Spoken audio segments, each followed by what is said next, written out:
दोस्तों नमस्कार, आदाब, सत श्री अकाल। आज आप लोग को ये जो केस जो देख रहे हैं ये थायलेरिया का केस है। लेकिन ये थायलेरिया का केस जो है इसका सिम्टम क्या आएगा, ये सबसे बड़ा टफ होता है पशुओं में डायग्नोसिस करना। बिना डायग्नोसिस के अगर आप लाइन ऑफ ट्रीटमेंट करते हैं तो उसमें कोई भी सुधार नहीं होता। और ये जो पशु जो है एक हफ्ता से लगातार ये बीमार चल रही है। इसका जो है पशु जो है पूरा चारा खा रही है, लेकिन ये अचानक कल से चारा खाना बंद कर दी। अब इसका सिम्टम भी पूरी तरह से नहीं आ रहा है। यही सबसे बड़ा जो होता है कि पशु में जो दिखता है वो रहता नहीं है। इसका टेम्परेचर नॉर्मल है, जबकि थायलेरिया में जो है कि टेम्परेचर 104, 5, 6 तक रहता है। और पशु जो है चारा हल्का हल्का खाते रहता है, लेकिन ये चारा कल बंद किए, जबकि तो हिस्ट्री में ये आ रहा है कि एक हफ्ता से ये बीमार है, चारा कम खाते खाते कल से बंद किए। अब इसका टेम्परेचर नॉर्मल है। क्यों नॉर्मल आपको मिल रहा है? क्योंकि इसको जो है फीवर का जो है टेम्परेचर के लिए इसको दवा दिया गया था, जिसके कारण है कि इसका टेम्परेचर नॉर्मल हो गया। अब यहाँ जो डायग्नोसिस आप करते हैं तो डायग्नोसिस में आप पशुपालक से हिस्ट्री जरूर लें कि कहीं कोई दवा तो दिया नहीं गया, क्योंकि अगर उससे हिस्ट्री नहीं लेंगे तो आप कन्फ्यूजन में हो जाएंगे कि जब टेम्परेचर नॉर्मल है तो ब्लड प्रोटोजोआ कैसे। ये सबसे बड़ा सस्पेक्टेड होता है, कन्फ्यूजन होता है, जिसकी वजह से जो होता है कंफर्म डायग्नोसिस पशुओं में करना बहुत ही कठिन होता है। जब तक पशु में डायग्नोसिस आप सही नहीं करेंगे तब तक पशु का line of treatment drugs and choice भी सही नहीं हो पाएगा। अब इसका जो है कि आप डायग्नोसिस में इसका हलवा म्यूकस मेम्ब्रेन आप जरूर चेक करें कि कहीं इसका ब्लड लॉस तो ये इसका आरबीसी हल्का डाउन हुआ है, लेकिन इसका डब्ल्यूसी लगातार घटेगा। अब डब्ल्यूसी बिना ब्लड टेस्ट का आप कैसे डायग्नोसिस करें, ये भी एक बहुत बड़ा चैलेंज होता है फील्ड कंडीशन में, क्योंकि ना तो आपके यहाँ ब्लड टेस्ट की सुविधा है, ना आपके पास अल्ट्रासाउंड है, ना आपके पास एक्सरे है, और ना आपके पास गोबर टेस्ट करने का। केवल डायग्नोसिस है। डायग्नोसिस से ही आपको सारे चीज़ करना है। अब इसमें जो है कि आपका जो है कि डब्ल्यूसी डाउन हो रहा है, तो डब्ल्यूसी आपका डाउन जो हो रहा है तो इसका मतलब है कि ये लंबा दिन से बीमार है।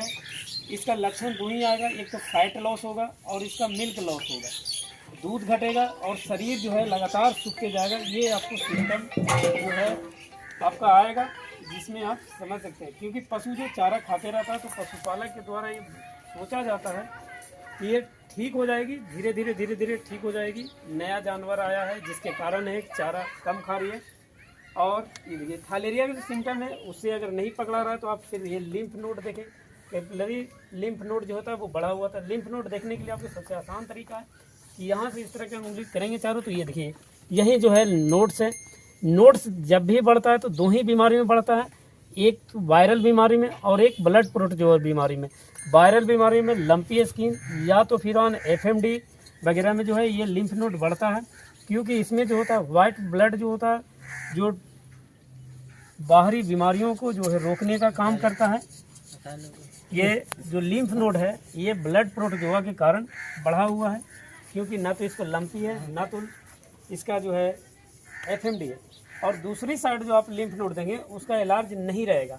कभी कभी यहाँ पर भी जो लिम्फ नोड है ये जो दिख रहे हैं ये भी इलाज रहता है, बढ़ जाता है, जिसके कारण भी आपको थायलेरिया के सिम्टम पकड़ने में आसानी होगा। लेकिन इस जो लिम्फ नोड जो बड़ा हुआ रहता है वो काफ़ी कम फील्ड कंडीशन में देखने को मिलता है। लेकिन डायग्नोसिस करते समय आपको सारे लिम्फ नोड पर आपको ध्यान देना है।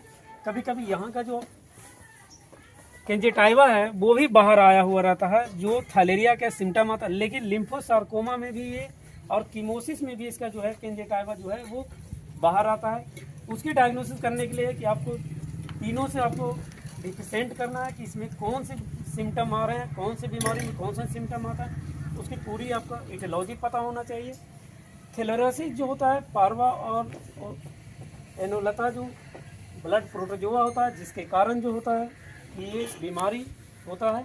और इसके इलाज के लिए आप बुपरवा की उनका इस्तेमाल करें, साथ में सपोर्टिंग ड्रग्स में एंटीबायोटिक का इस्तेमाल करें। अगर गोबर जो है पीला आ रहा है, इसका ये जो है गोबर देखिए, गोबर से भी आप डायग्नोसिस करें, क्योंकि इसमें अभी उस तरह का पीलापन नहीं है, लेकिन ये पीलापन हो रहा है।